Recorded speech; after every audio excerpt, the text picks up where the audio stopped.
Yashoda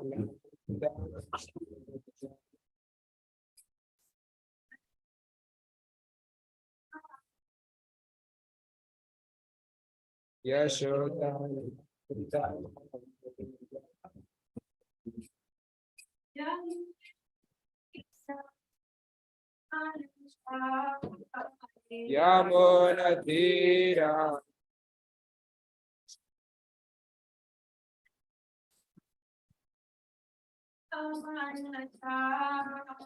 Yamuna Tira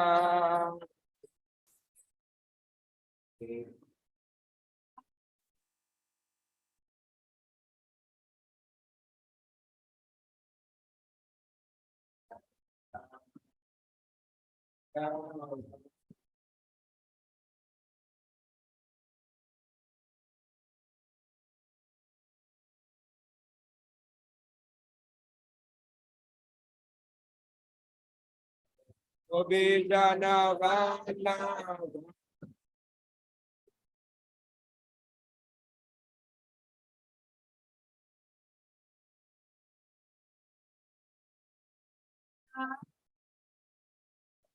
Obidana Vana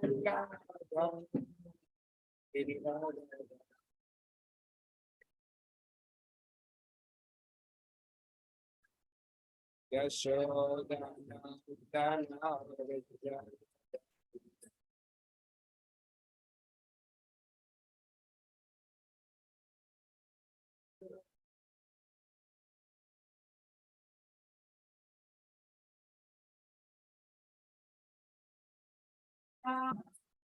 Yamuna Tira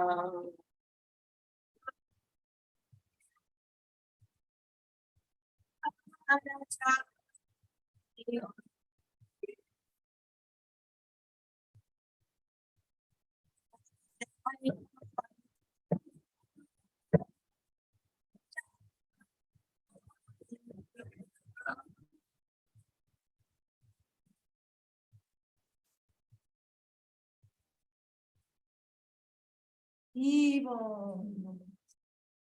Okay, we do the invocation verses? Okay. Narayana, Om Namo Bhagavate Vasudevaya.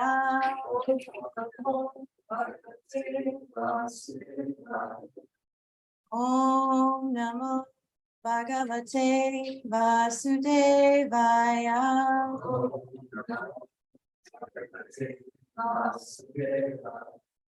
Om Namo Bhagavate Vasudevaya.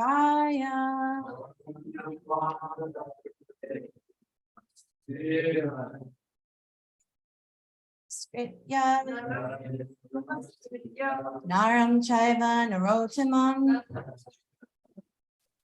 Devyam Saraswatyam Vyasam Tojayam Vidayat Nasta Prayeshu Bhadreshu Nityam Bhagavata Sevaya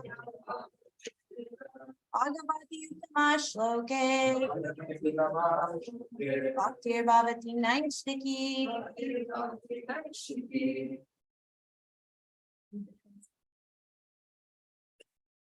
Okay, before reciting the Srimad Bhagavatam, which is the very means of conquest, one should offer respectful obeisances unto the personality of Godhead, unto Narayana Rishi, the supermost human being, unto Saraswati the goddess of learning, and understood the rest of people. By regular attendance in classes on the Bhagavatam, and by rendered service to the pure devotee, all others prophecy of the heart is all completely destroyed, and loving service unto the personality of Godhead, who praise transcendental songs is established as an irrevocable fact. Evil. So good morning, everyone. My name is Amrita Keli. I haven't seen you all in a while. And I'm so grateful to be here. Some of you I'm seeing for the very first time. So thank you so much for having me. This morning, we are continuing the Uddhava Gita. So we're on Canto 11, Chapter 8, and we're reading the pastime of Pingala. And this class, we weren't even scheduled to give class on this day. It was totally Krishna's arrangement that had to be switched. And I feel super grateful because this is a very, very amazing section. And I hope that we can elucidate some of that here today and relish it together. So what we're going to do, we can start by reading all the verses, and then we'll go back to 27. So it's 22 to 44, I think. Okay. Do we take turns or how does it work? Okay, go ahead. O son of kings, previously in the city of Videha, there dwelled a prostitute named Pingala. Now please hear what I have learned from that lady. Once that prostitute, desiring to bring a lover into her house, stood outside in the doorway at night, showing her beautiful form. O best among men, this prostitute was very anxious to get money, and as she stood on the street at night, she studied all the men who were passing by, thinking, "Oh, this one surely has money. I know he can pay the price, and I'm sure he would enjoy my company very much." Thus she thought about all the men on the street. As the prostitute Pingala stood in the doorway, many men came and went, walking by her house. Her only means of sustenance was prostitution, and therefore she anxiously thought, maybe this one who is coming now is very rich. Oh, he is not stopping, but I am sure someone else will come. Surely this man who is coming now will want to pay me for my love, and he will probably give me lots of money. Thus, with vain hopes, she remained leaning against the doorway, unable to finish her business and go to sleep. Out of anxiety, she would sometimes walk toward the street, and sometimes she went back into her house. In this way, the midnight hour gradually arrived. As the night wore on, the prostitute who intensely desired money gradually became morose and her face dried up. Thus, being filled with anxiety for money and most disappointed, she began to feel a great detachment from her situation, and happiness arose in her mind. The prostitute felt disgusted with her material situation and thus became indifferent to it. Indeed, detachment acts like a sword, cutting to pieces the binding network of material hopes and desires. Now please hear from me the song sung by the prostitute in that situation. O king, just as a human being who is bereft of spiritual knowledge never desires to give up his false sense of proprietorship over many material things, similarly, a person who has not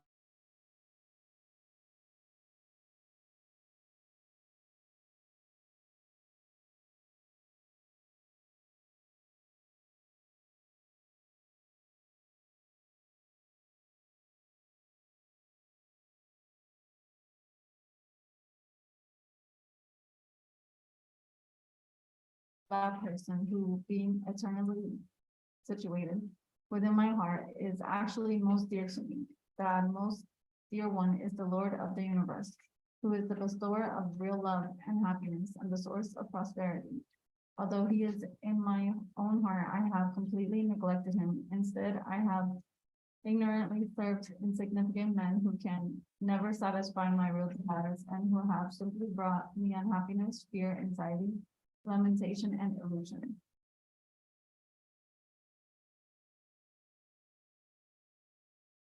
Oh, how I have uselessly tortured my own soul. I've sold my body to lusty, greedy men and then themselves objects of pity, thus practicing the most abominable profession of a prostitute. I hope to get money and sex pleasure. This material body is like a house in which I, the soul, am living. The bones forming my spine, ribs, arms, and legs are like the beams, cross beams, and pillars of the house.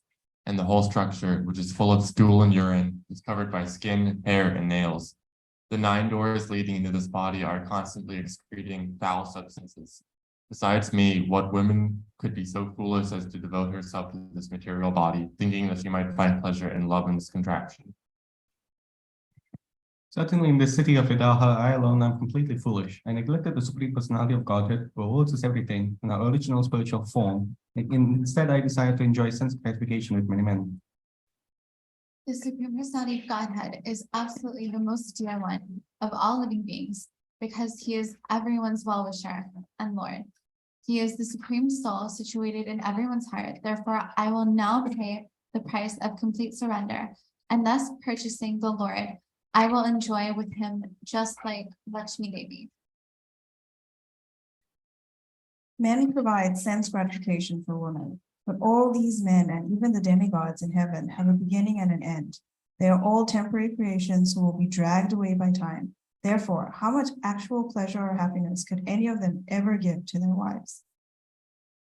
Although I most stubbornly hope to enjoy the material world, somehow or other detachment has arisen in my heart, and it is making me very happy.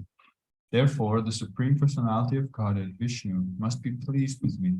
Without even knowing it, I must have performed some activity satisfying to him. A person who has developed detachment can give up the bondage of material society, friendship, and love. And a person who undergoes great suffering gradually becomes, out of hopelessness, detached and indifferent to the material world. Thus, due to my great suffering, such detachment awoke in my heart. Yet how could I have undergone such merciful suffering if I were actually unfortunate? Therefore, I am in fact fortunate and have received the mercy of the Lord. He must somehow or other be pleased with me. With devotion, I accept the great benefit that the Lord has bestowed upon me. Having given up my sinful desires for ordinary sense gratification, I now take shelter of him, the Supreme Personality of Godhead. I am now completely satisfied, and I have full faith in the Lord's mercy. Therefore, I will maintain myself with whatever comes of its own accord. I shall enjoy life with only the Lord, because he is the real source of love and happiness. The intelligence of the living entity is stolen away by activities of sense gratification, and thus he falls into the dark well of material existence. Within that well, he is then seized by the deadly serpent of time. Who else but the Supreme Personality of Godhead could save the poor living entity from such a hopeless condition? When the living entity sees that the entire universe has been seized by the serpent of time, he becomes sober and sane, and at that time detaches himself from all material sense gratification. In that condition, the living entity is qualified to be his own protector. Yavaduta said, thus her mind completely made up. Pingala cut off all her sinful desires to enjoy sex pleasures with lovers, and she became situated in perfect peace. Then she sat down on her bed. Material desire is undoubtedly the cause of the greatest unhappiness, and freedom from such desire is the cause of the greatest happiness. Therefore, completely cutting off her desire to enjoy so-called lovers, Pingala very happily went to sleep. Chaitanya Charan, thank you very much to everyone. Chaitanya Charan Prabhu said, it seems anticlimactic, like this pastime is so simple, and then she went to sleep happy. Actually, it's like the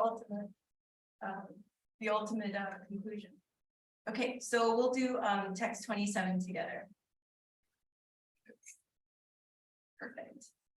Tasya vitashaya shushad Bhaktaya dine chetasaha Nirveda paramo jagye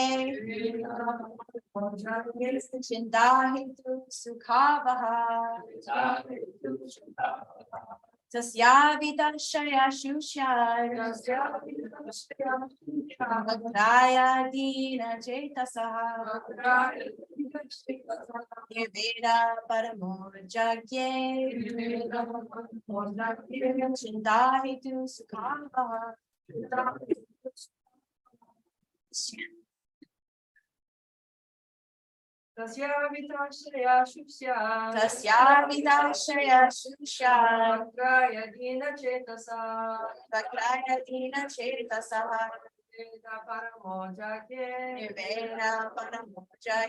Chindahitu sukhabaha Tasya vitashaya shushya Bhaktaya dina chetasa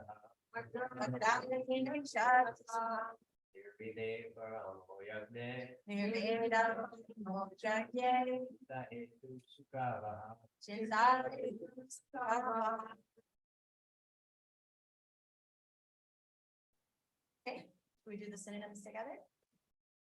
Tasya of her, Vita for money, Ashayaha by the desire, Shushyat dried up, Vakrayaha, her face, Ina, morose, Chetasa, her mind, Nirveda, attachment, Parama, very great, Jagye, awakened, Chitta, anxiety, Vetu, because of Sukha, happiness, bringing.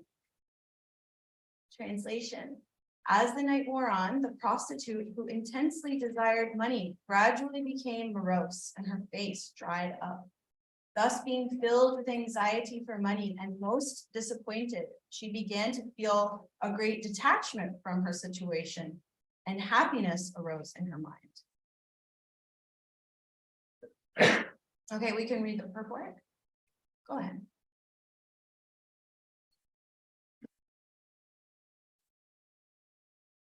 It appears from these verses that on this particular night, the prostitute Pingala was not at all successful in attracting customers to her house. Being completely frustrated and disappointed, she gradually became indifferent to her situation. Thus, great suffering sometimes leads one to the path of enlightenment, or, according to a Sanskrit proverb, disappointment gives rise to the greatest satisfaction. The prostitute had dedicated her life to satisfying the lusty desires of many men. Engaging her mind, body, and words in the service of paying lovers, she completely forgot the devotional service of the Supreme Personality of Godhead, and thus her mind was most unsteady and disturbed. Finally, being completely frustrated, her face and throat drying up, she began to feel indifferent to her situation, and happiness arose in her mind. Srila Prabhupada Ki Jai, and these are actually, those purports are written by Srila Prabhupada's disciples. Jai. So this is a really interesting situation. It seems that Pingala is completely preoccupied with money and sex. And we'll get to that part. Well, let me hash this out a little bit right. In my experience of reading Srimad Bhagavatam and Bhagavad Gita and speaking about it, we're talking a lot about attachment to the body and the mind. And that is often coming up with sex desire and desire to accumulate wealth. When we read something like this in the context of Pingala and her current life, and we don't know any of her background, it can feel kind of one-dimensional. You know, she's a prostitute, she needs money, and she's looking for pleasure. And she's feeling really frustrated when she doesn't get it. And this is causing her this extraordinary situation, which is Krishna's mercy. I like to appreciate the nuance a little bit of the reality of the human condition and why we have these issues.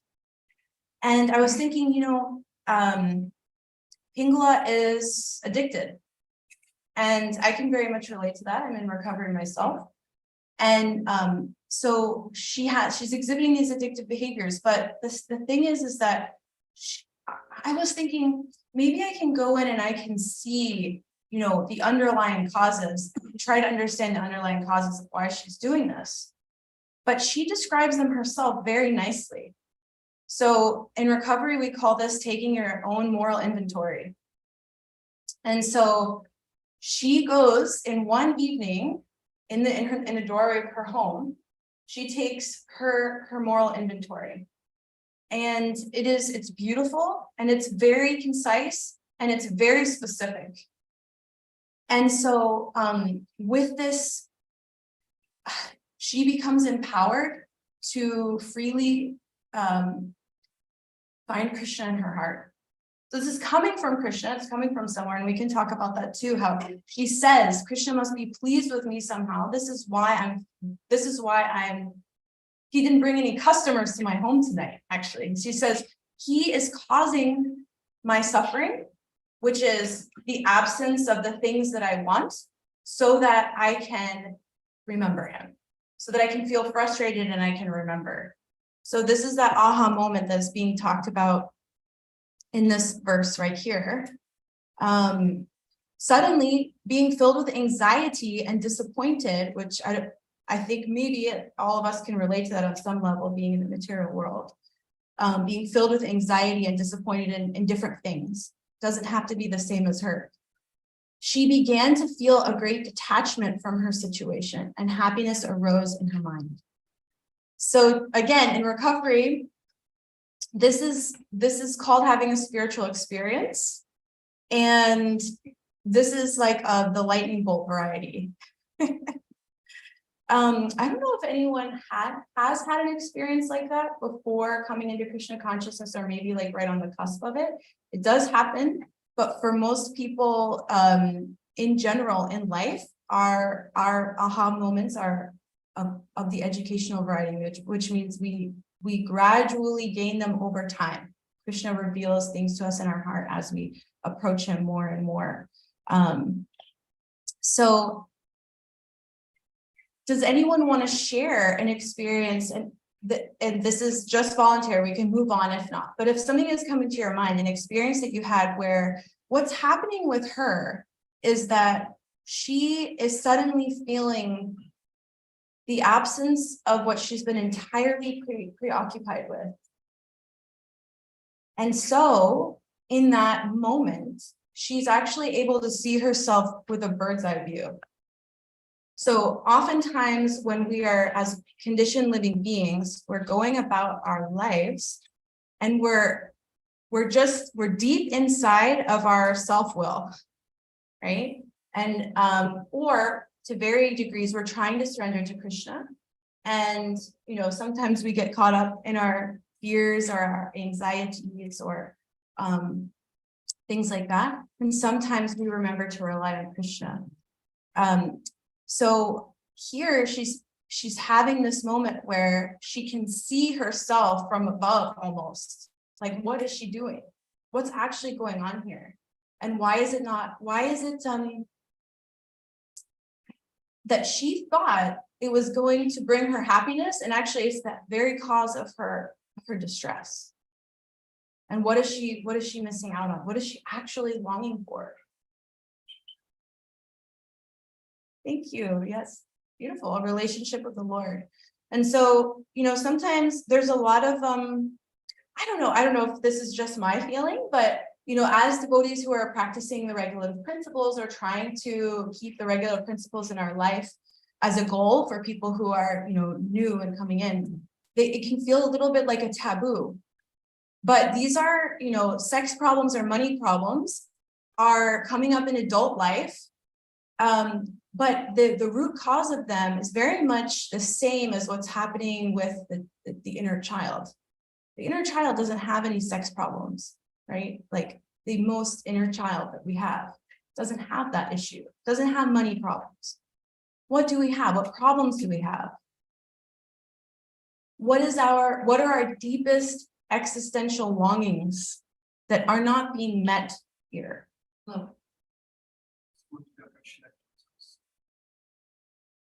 Love, relationships, like real relationships.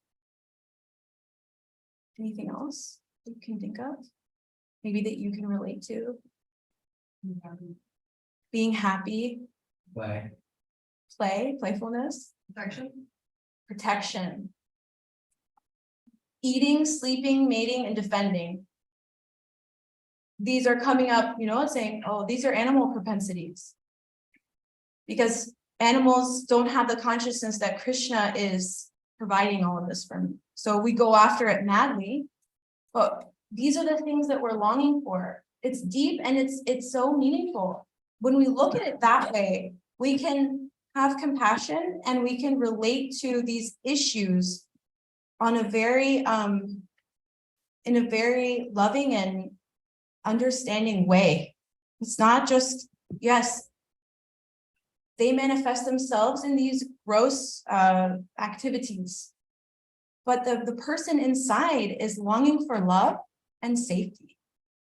And it's just for some people, it gets to the point like Pingala here, we might think, oh, she's a prostitute. I can't relate to that. But can we not relate to that in some way of it said in one of the verses, it said that, oh, she's going after money, okay. But it said prostitution was her only form of income. So she's a single woman living alone. She has one source of income and it's not coming to her. So she's afraid. You know, it's not that we can't just say, oh, you know, she's making bad choices and like that. We're all doing that in our own ways. And that's why she is one of our gurus. You know, one of the Avadut Brahmin's gurus is because she's teaching us that, first of all, it reminds me of the verse in the Gita, I think it's 15:15, that Krishna is seated in everyone's heart as the super soul. And do you want to say it, the Sanskrit? Does anyone know it? You can say louder.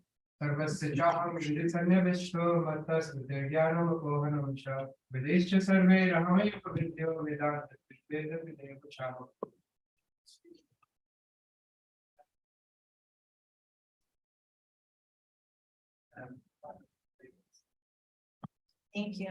So it's amazing that you know, no one's coming to her specifically to preach to her, to reform her. Maybe there's no one suitable in her environment. And so Krishna is directly reciprocating with her in the heart because of where she's at and how willing she is. When does class end? 8:30? Okay. So now I've spoken long enough. I'll take a break.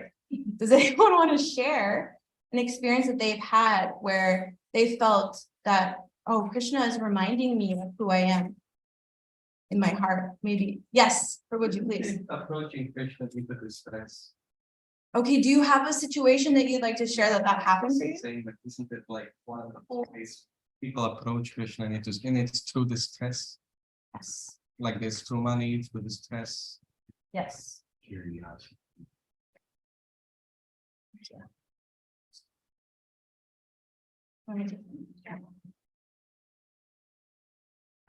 So sometimes I have dreams, right, where I'm in the dream and I'm trying to do something, but then I just find myself with all these obstacles, or being like prevented from doing it somehow inexplicably. And sometimes in those moments, I think like, oh, this doesn't make any sense. I am having a dream. And so that's kind of what this reminded me of. And the interesting thing is that that's only half of what's going on for Pingala, right? So the first half is this feeling that like, oh, this isn't really real, or like, these are not the joys that you're looking for, right? This is not like the thing that I should really be focusing on. There's a higher truth. And then the second part of it is, oh, this is because of the mercy of Krishna. Krishna is my protector. There's that positive aspect, right? So there's a negative aspect and a positive aspect. And so I think that this, and for me, in this, in these dreams that I have, I generally don't think like, oh, this is a dream and I'm being protected by Krishna. It's more like, oh, this is a dream, so this isn't really real, and I'm going to wake up at some point.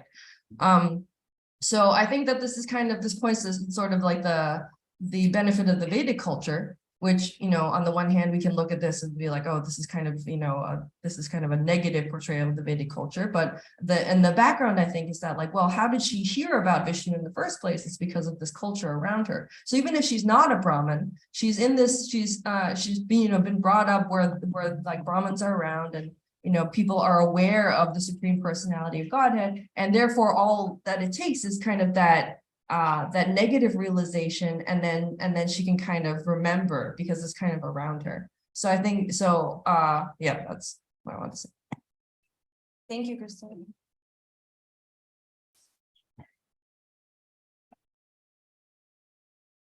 You asked for some reflections in our own lives, and I have a couple that in my life that remind me of this. I met devotees a million years ago here at Krishna House when I was a student at UF, and then I left Florida and went just straight into like full material life, like working, making good money, getting married, etc. And at a certain point, I ended up giving up a lot of that, and the working thing was the thing that really sort of what you said on the cusp, or like maybe after, and it was definitely on the cusp for me, like before I even thought about coming back to the association of devotees or Krishna consciousness. I was just became really dissatisfied with my job, and I was making absurdly good money. And I just gave it up. I was like, this isn't, I was trying to think of like what, it just wasn't making me happy. It wasn't doing anything good for the world. I was just using all my money for sense enjoyment, and I was getting no satisfaction out of it whatsoever. So I quit my job, and then through that series of events, ended up moving back to Gainesville in Florida and came here. So, and I think that like anybody, you said like maybe people might not relate, oh, Pingala is a prostitute, that doesn't fit with me. I think anybody that's working and using their money for sense enjoyment is essentially doing the same thing. Like, I don't view what she was doing as any different than, you know, me working for a software company and using all my money on alcohol or drugs or anything like that. Like, I don't see any difference there. So I think you can find that dissatisfaction in material life, no matter what your position is. Thank you so much.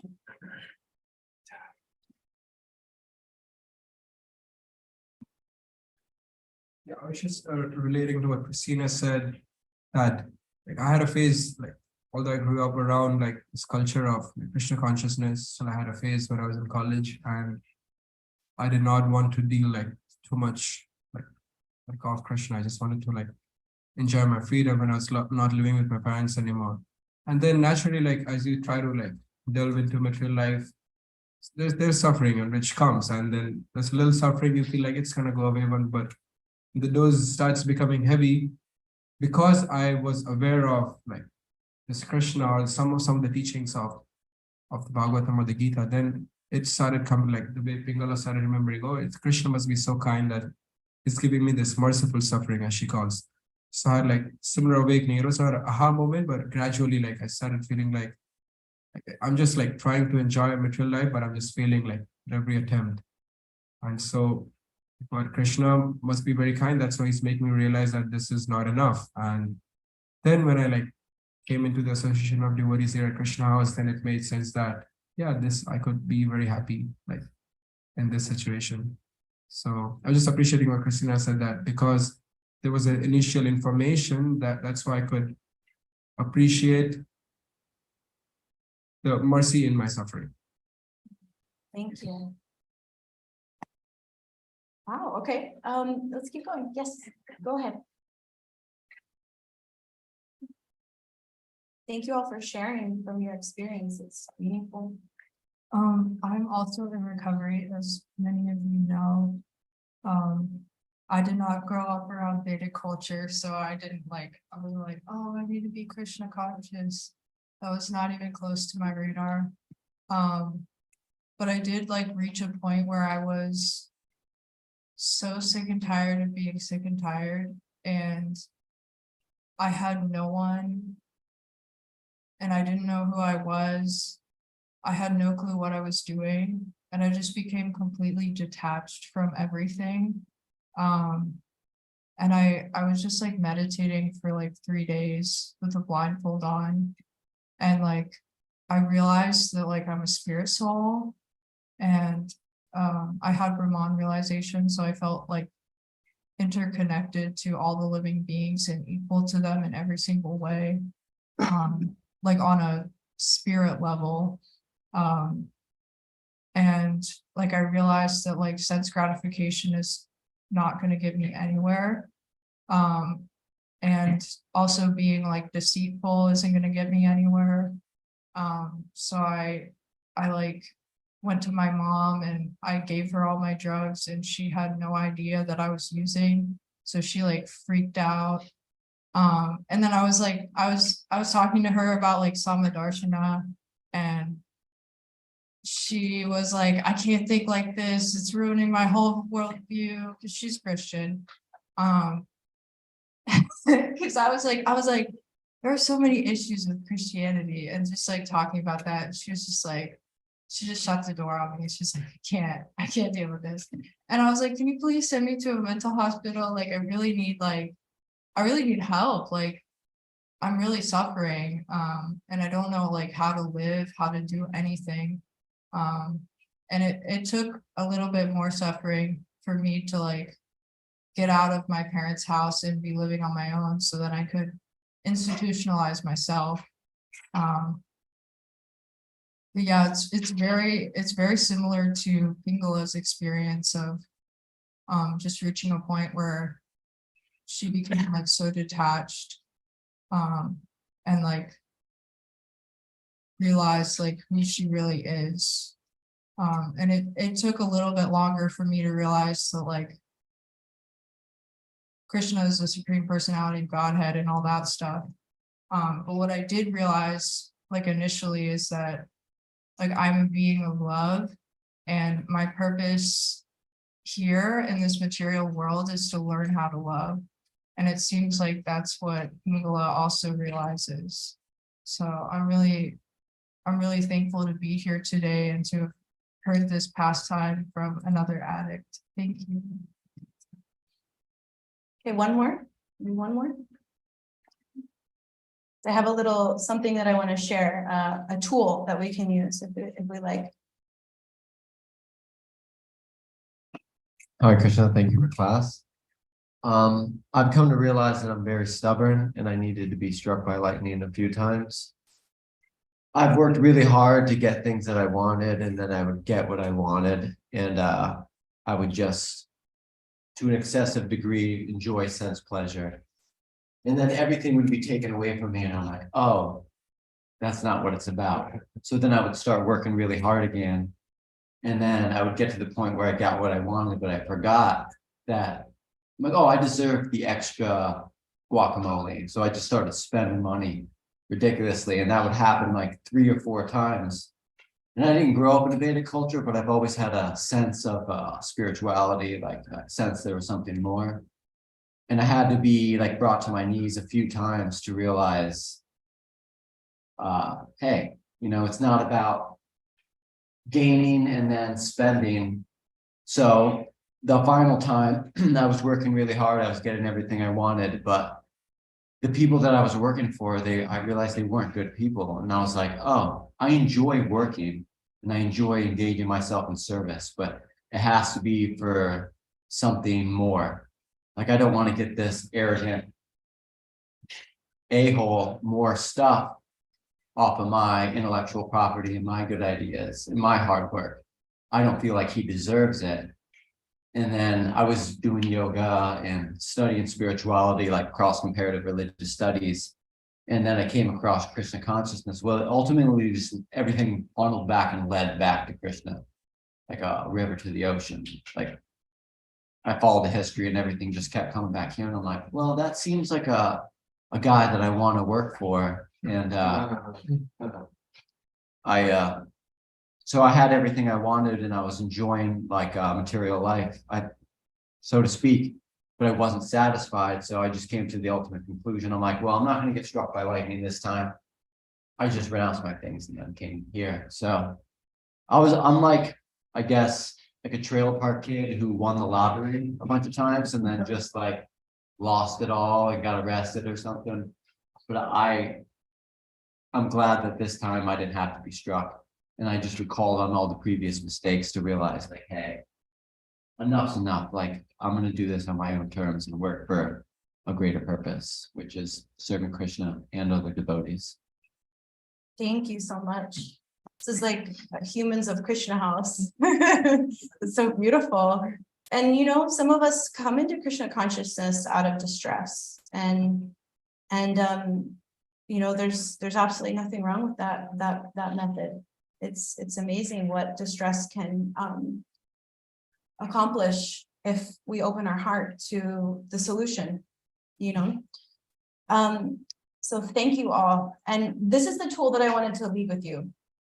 So, you know, I was talking about Pingala doing an inventory. So she does this inventory of herself and basically her character defects, and then the positive flip side, basically, right? The positive reality. And then she's able to go to bed peacefully. So my goal is that everyone here can go to bed peacefully, whether or not our distresses are small or large. Sometimes they're very small, but sometimes even the smallest distress can really disturb our japa in the morning. Does anyone have that experience? It's like thinking about things that aren't that big of a deal, but they're in our mind during our japa. So there's two things I want to do. One is talk about a nightly inventory, and the other is read a prayer from Bhakti Tirtha Swami for the morning. It's really sweet. So I don't have like a file or something, so I wrote it on the back of my notebook. But there's 4 questions that you can ask yourself on the sort of the inventory side, where you're taking stock of how your character defects are still happening. And because right now we're in that mental institution at Krishna House, we're in the ashram, we're in the spiritual bath, right? So this is our opportunity to be free from external stimulation and really, really go within and see how whether, even though we're not engaging in these like sort of gross material activities anymore, our minds are still disturbed by the same root causes sometimes, because we're getting purified, but it's a process. So this has been very helpful for me to go to bed having cleaned up my day so that I can wake up in the morning and feel fresh and ready to connect with Krishna and with others. Okay, you ready? Okay, so the first is, where have I been selfish or self-seeking? So I'm going to give you straight from the scripture what Pingala, how she answered this question. I have sought gratification from men and their bodies. I have completely neglected Krishna in my heart and tried to replace him with men. I have abused my own body and tortured my own self, manipulating others in the process. The next question is, where have I been dishonest? And what is the truth?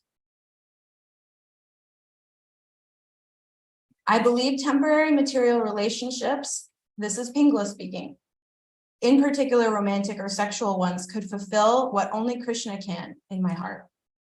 The truth is, I am longing for Krishna's love and friendship and have madly sought it in self-destructive and manipulative ways. I thought this would bring me happiness and security. It has only brought me unhappiness, fear, anxiety, lamentation, and illusion. It's from text 31. She's also been dishonest. She says, I have sold my own body for money. The truth is, my body is a temple for Krishna, who personally resides in my heart. My body is meant to facilitate loving service to him and my fellows. Krishna alone can provide the safety and security I have imagined money will give me. I can trust him to guide me and trust that he can sustain me. I do not have to exploit myself or others to feel safe and secure materially. That's from text 32. I believe my material body to be attractive and to be an instrument for finding romantic fulfillment, financial security, and feelings of power, validation, and worth. The truth is, my body is made up of temporary elements, many of which are foul and unattractive. Even if decorated and appearing beautiful, this body is not who I am. It will not last, and it can never provide me with the fulfillment, security, empowerment, validation, and worth that my heart longs for. Only Krishna can fulfill these longings in a real and meaningful way. I never have to sacrifice myself or manipulate others to find fulfillment or security or value. I dishonestly believe enjoying in this form is superior to being enjoyed by Krishna in this life or in the spiritual world in my eternal spiritual form. She said that. She said, Krishna can enjoy me in the spiritual world in my spiritual form. And here I am trying to do that with this contraption. She called it a contraption, I think, or Prabhupada did. I have sacrificed myself for moments of paltry satisfaction. I believed men would give me the pleasure and happiness my heart longs for.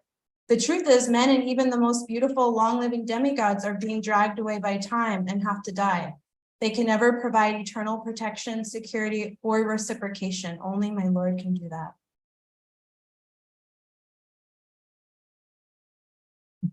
Okay.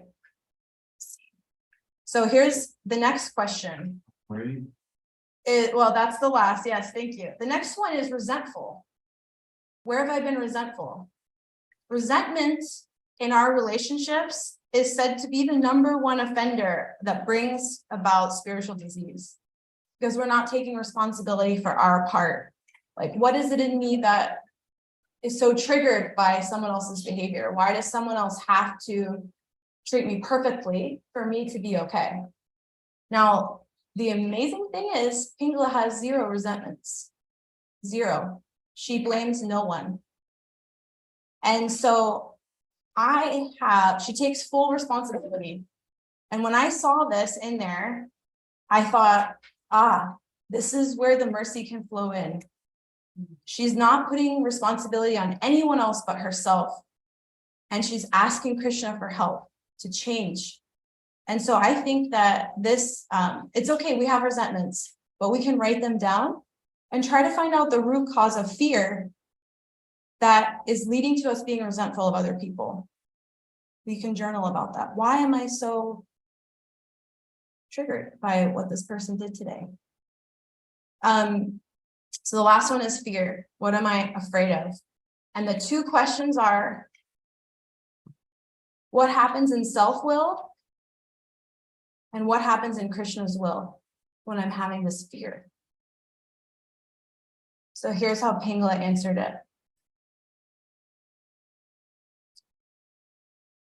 I'm afraid of dying alone and destitute without the companionship of a lover or the security of an income. When I rely on self, I manipulate others and I betray myself to feel safe and loved. I dress myself nicely to attract others, distracting both them and me from our true spiritual nature. I see others as objects and relate to them in that way, stripping both of us of our right to be seen and related to as spirit souls and servants and children of Krishna. I lose the precious opportunity to relate with my fellows as children of God and to serve them in that mood. I compromise my own safety and dignity to make money and feel completely lost and frightened when it doesn't come. I fear for my life. And what happens when she relies on Krishna through these fears? So again, we all have fears. It's a part of being human. What do we do with the fears? We bring them to Krishna. So what happens when we have a fear? When I rely on Krishna, I see myself and others as eternal spiritual souls. I know intuitively that my body is sacred and that I never have to compromise myself or manipulate others to receive companionship. I know that Krishna will provide everything I need and that he can provide me with spiritual association and friendships that fulfill me. I can become free from financial fear, can make a living simply and honestly as he reveals his will for me. Even in the face of complete material destitution, Krishna is my very best friend and knows exactly what I need. He is always taking care of me and making arrangements for me. He is my eternal maintainer and provider. I am in safe and loving hands. I can feel secure and go about my life free from anxiety, self-centeredness, fear, and self-destructive behavior. I can be free. So this is a very intense inventory that she's taken of herself. Our daily, nightly inventory is not meant to, we're not meant to strike lightning bolts at ourselves and focus on how bad we are or how we still have so far to go. All it's meant to do is say, today I struggled with this little thing, and this is what I'm doing to come to Krishna with it. And this is how I can take responsibility for it. You see? So last night when I was bringing my son's dinner to the table, I spilled it. It flew everywhere. It was so weird. I have no idea how it happened, but it just was everywhere. I just screamed out, just existentially. There was no blame, there was no nothing. It was just, but what I heard was my parents doing that when I was a kid. So my dad saying, Jesus Christ, and he's a wonderful guy. It was just, we're programmed. He was probably programmed by his parents. So we do this almost without thinking. But in that moment, I was actually resentful at my dad because of him. I yell like this when weird things happen and my kids have to feel scared of me. So what I did was I took a few breaths. I kneeled down before I started to clean up and I said, Mommy's so sorry. I yelled out, no one's in trouble. no one did anything wrong. I'm really trying to work on that. It's like, it comes out of me involuntarily. And I'm so sorry if I scared you. And they understood me. It was like amazing. They get it. We're human, we make mistakes. And then we clean up and we move on. And I wrote about it last night. I let it go. So, this happens. Sometimes we're in a conversation and we say something like that out of turn. So we write about it. We apologize. It's okay. So we're out of time. I've passed our time, but I thank you so much. I hope that if this is helpful for you, you can do an inventory even once a week in the evening. And there's a prayer by Bhakti Tirtha Swami, and I'll close with that.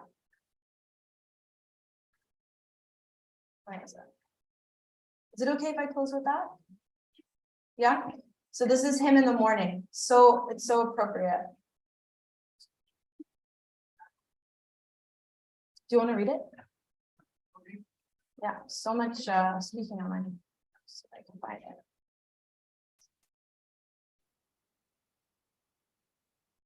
So Srimad Bhagavatam ki jai, Srila Prabhupada ki jai. Okay, now we'll read from Bhakti Tirtha Swami. Today all is for you. Today is all for you. My dear Lord Shyamasundar, yesterday I was lonely, but I meditated on your lotus feet. My dear Lord Shyamasundar, yesterday I was fearful, but I meditated on your lotus feet. My dear Lord Shyamasundar, yesterday I was depressed, but I meditated on your lotus feet. My dear Lord Shyamasundar, yesterday I was angry, but I meditated on your lotus feet. My dear Lord Shyamasundar, yesterday I was puffed up with pride, but I meditated on your lotus feet. My dear Lord Shyamasundar, yesterday I was lusty, but I meditated on your lotus feet. My dear Lord Shyamasundar, yesterday I was confused. Nothing made any sense, but I meditated on your lotus feet. My dear Lord Shyamasundar, yesterday I was so empty, but I meditated on your lotus feet. My dear Lord Shyamasundar, yesterday I felt helpless, but I meditated on your lotus feet. My dear Lord Shyamasundar, yesterday I minimized the essence of religion, but I meditated on your lotus feet. Today, my dear Lord Shyamasundar, I am ready to do whatever is necessary to earn your friendship. With your personal counsel, there can be no confusion. Please let me serve your devotees. You know no one but your pure devotees, and they know no one but you. His Holiness Bhakti Tirtha Swami Maharaj, via the beggar, meditation 2. Bhakti Tirtha Swami ki jai. Thank you all so much. I hope that class was helpful. All right, Vishnu.